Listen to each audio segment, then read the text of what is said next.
আজকে আমি তোমাদের সাথে শেয়ার করতে চলেছি শীতকালের একটা জনপ্রিয় রেসিপি গাজরের হালুয়া। শীতকালে গাজরের হালুয়া হবে না এটা কি হয় নাকি? সারা বছর যতই গাজর পাওয়া যাক না কেন, শীতকালে পাওয়া গাজরের স্বাদটাই আলাদা।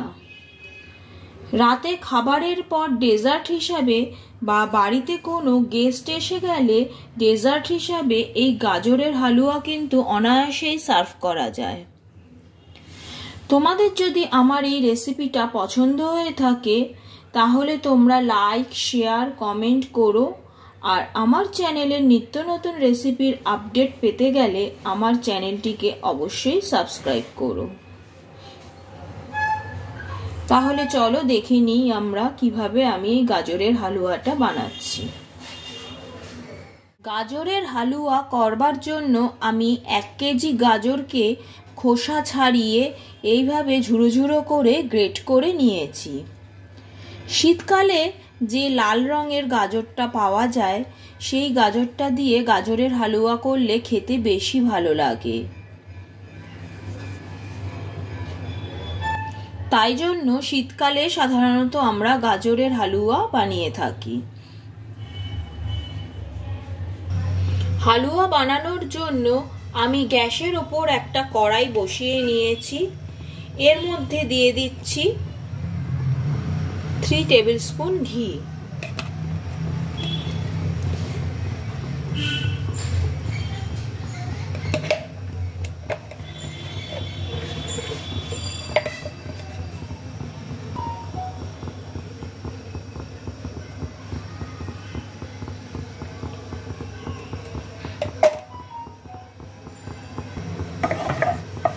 ঘিটাকে ভালোভাবে গরম করে নেব।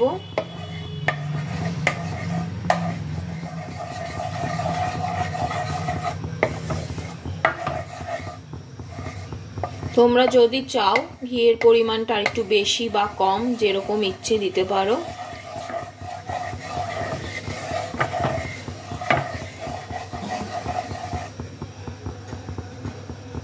ঘিটা গরম হয়ে গেছে। এবার আমি এর মধ্যে দিয়ে দিচ্ছি ফাটিয়ে রাখা 2টো এলাচ আর দিয়ে দিচ্ছি একটা তেজপাতা।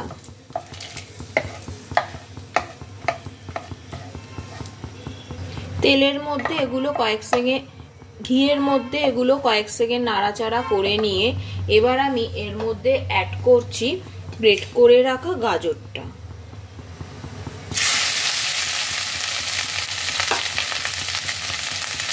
গাজরটাকে এবার ঘিয়ের মধ্যে ভালোভাবে ভাজতে হবে।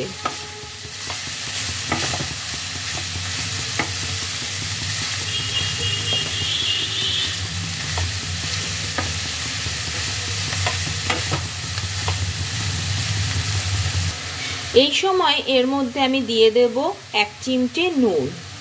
নুন দিলে গাজরটা ভাজতে ভাজতে তাড়াতাড়ি মজেও যাবে।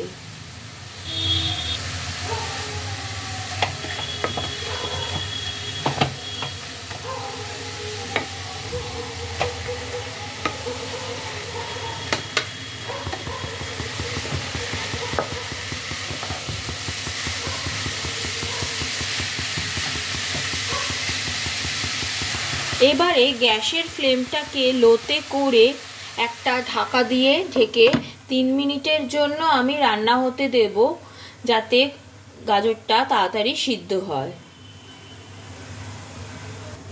ফিরে এলাম 3 মিনিট পর। গাজরটাকে আবারও ভালোভাবে নাড়িয়ে নিতে হবে। দেখো গাজরটার কালারটা অলরেডি চেঞ্জ হতে আরম্ভ করেছে। এটা মজতে শুরু করেছে।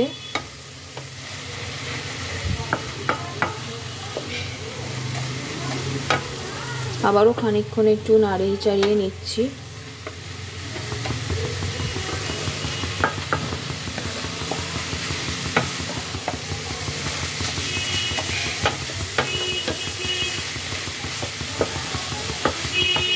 এখনো কিন্তু আর একটু সিদ্ধ হওয়া বাকি আছে।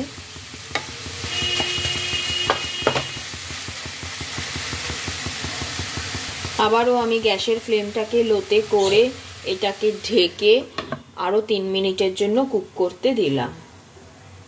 ফিরে এলাম আবার 3 মিনিট পর।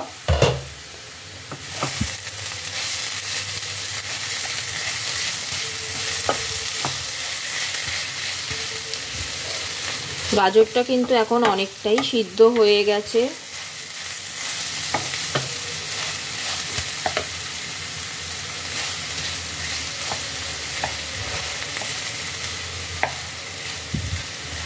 দেখো মাঝখানটা, গাজরটাকে এইভাবে মাঝখান থেকে সরিয়ে দিয়ে দেখো এখান থেকে ঘি ছাড়তে আরম্ভ করেছে, তার মানে গাজরটা বেশ ভালোভাবে ফ্রাই হয়ে গেছে।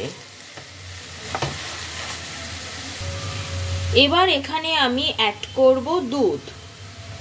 এখানে আমি আগে থেকে ফুটিয়ে রেখেছি দুধটা, আর একটু ক্রিমওয়ালা দুধই এখানে ব্যবহার করতে চেষ্টা করবে, তাহলে রান্নাটা ভালো হবে। দুধটা কিন্তু আমি একবারে পুরোটা দিচ্ছি না, 1 কাপ মতো দুধ এখানে আমি অ্যাড করলাম।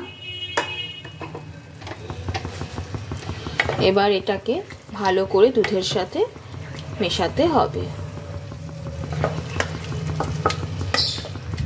দুধটা ফুটে ওঠা অবধি আমি এখানে অপেক্ষা করব।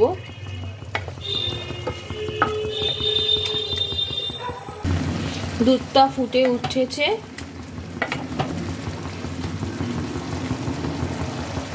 এবার আমি আবার গ্যাসের ফ্লেমটাকে লোতে করে 4 মিনিটের জন্য ঢেকে দিলাম, তাহলে দুধের মধ্যে গাজরটা আস্তে আস্তে সিদ্ধ হতে থাকবে। এবার আমি এর মধ্যে বাকি দুধটাও দিয়ে দিচ্ছি।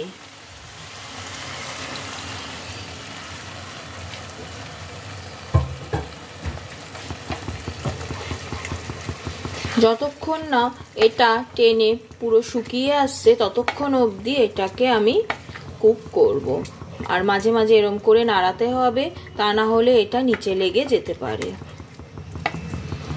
আর এইভাবে দুধের মধ্যে নাড়াতে নাড়াতেই গাজরটাও ভালোভাবে দুধের সাথে মিশে যাবে এবং ভালোভাবে সিদ্ধ হয়ে যাবে।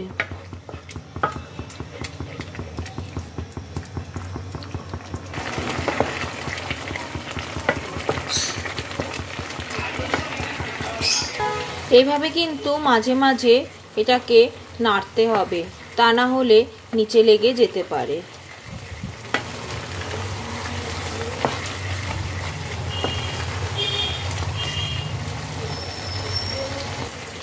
গাজরটা খুব ভালোভাবে দুধের মধ্যে মিশে গেছে। এবার আমি এর মধ্যে দিয়ে দিচ্ছি চিনি। প্রথমে আমি এখানে 1 কাপ মতো চিনি দিলাম। চিনিটা কিন্তু তোমরা তোমাদের স্বাদ অনুসারে দেবে। আমি প্রথমে 1 কাপ চিনি দিয়ে এই চিনিটাকে খুব ভালো করে এর সাথে মিশিয়ে নেব। এই অবস্থায় কিন্তু গ্যাসের ফ্লেমটা একদম লোতেই থাকবে।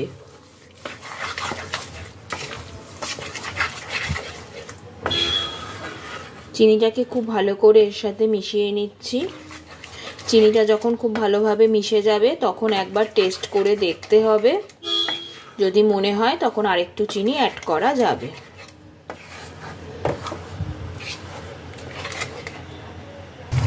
দেখো চিনিটা খুব ভালোভাবে এর সাথে মিশে গেছে, একদম গলে গেছে চিনিটা।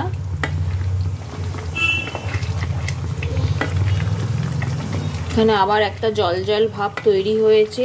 এই জল জল ভাবটাকে টানিয়ে নেওয়া পর্যন্ত আবারও খানিকক্ষণ এটাকে কুক করব। এই অবস্থায় এর মধ্যে আমি দিয়ে দিচ্ছি কতগুলো কিশমিশ। কিশমিশগুলো আমি আগেই জলে ভিজিয়ে রেখেছিলাম।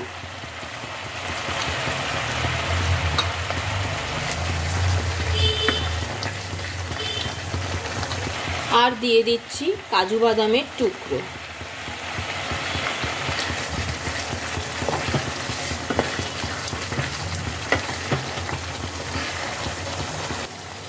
দেখো জল জল ভাবটা কিন্তু পুরো টেনে গেছে। আমার কিন্তু গাজরের হালুয়া করা প্রায় কমপ্লিট। গাজরের কালারটাও কত সুন্দর হয়ে গেছে, একদম পারফেক্ট হালুয়ার কালার এসছে।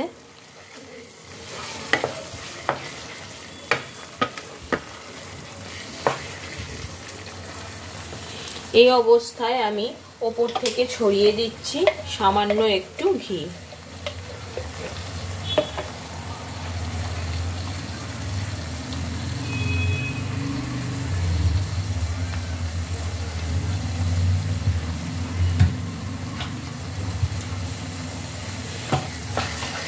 ঘি দিয়ে এটাকে আরেকবার একটু ভালো করে মিশিয়ে দিলাম।